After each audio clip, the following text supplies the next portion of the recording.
Well, we thought we'd show you the lemon garden today. Several of these plants are doing quite well, even with the summer that we've had.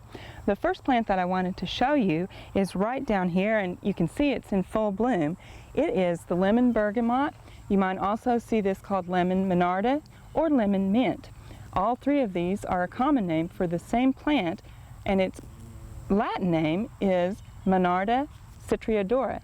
Now, the citriodora basically applies to the citrusy smell and taste that the lemon monarda has. Now, you can see here that it is doing very well, even with all of the heat that we've had. And one of the reasons for this is it is a native to the Oklahoma area, and it actually prefers dry plains areas. So this summer has been a very good summer for the lemon mint. Now you can see we've got a beautiful bloom on it right now. Now you can harvest these flowers to use in any kind of culinary dish. You can also cut these flowers and use them as a nice addition to a flower arrangement because they are a very good cut flower. You can also see here as you look at the foliage that it is really very clean from any signs of powdery mildew.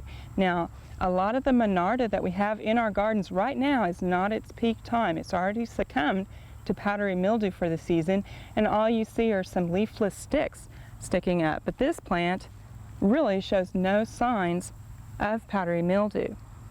Now, the lemon bergamot, or lemon mint, lemon monarda, whatever you want to call it, is actually an annual. It's not a perennial, but it will reseed itself.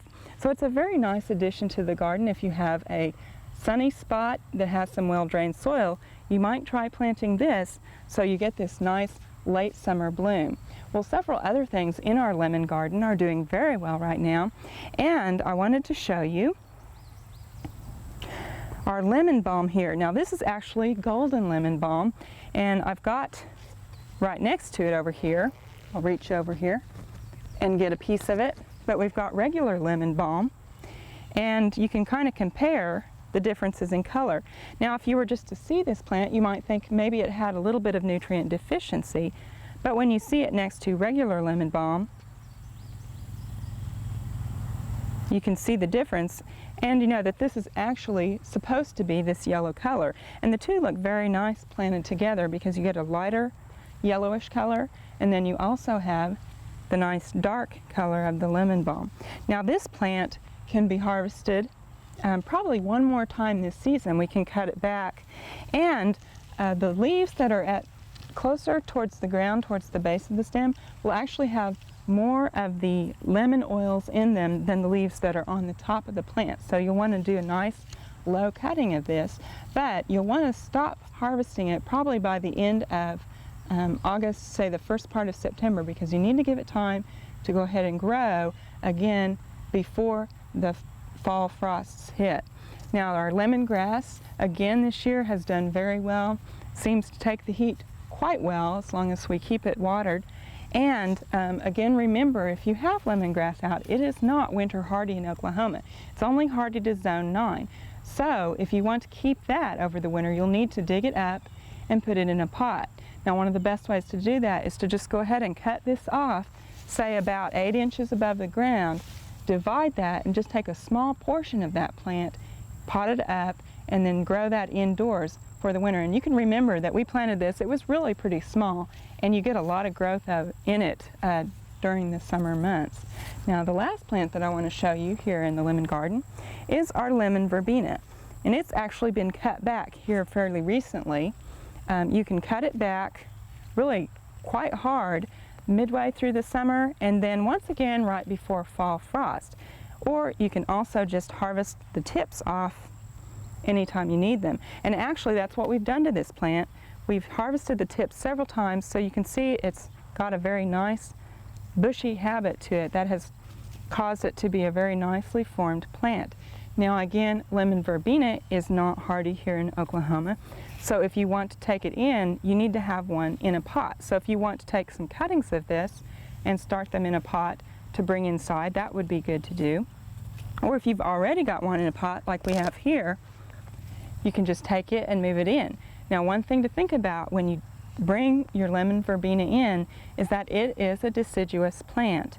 So it's going to lose its leaves. So don't be alarmed when you bring it in and it loses all its leaves. It basically will spend the winter in your house dormant.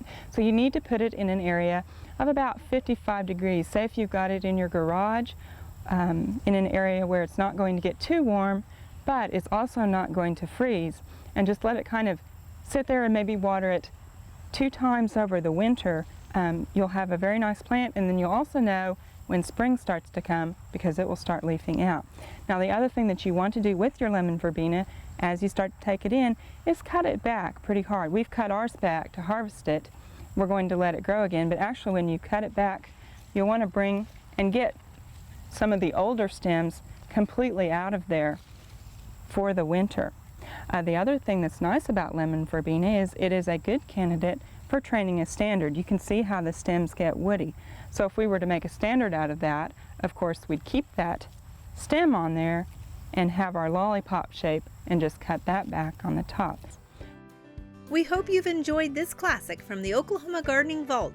Remember, even though these tips and techniques are timeless, there's always something new to learn in the world of gardening. By subscribing to both Oklahoma Gardening and OK Gardening Classics, you'll have access to a wealth of gardening knowledge, both classic and contemporary.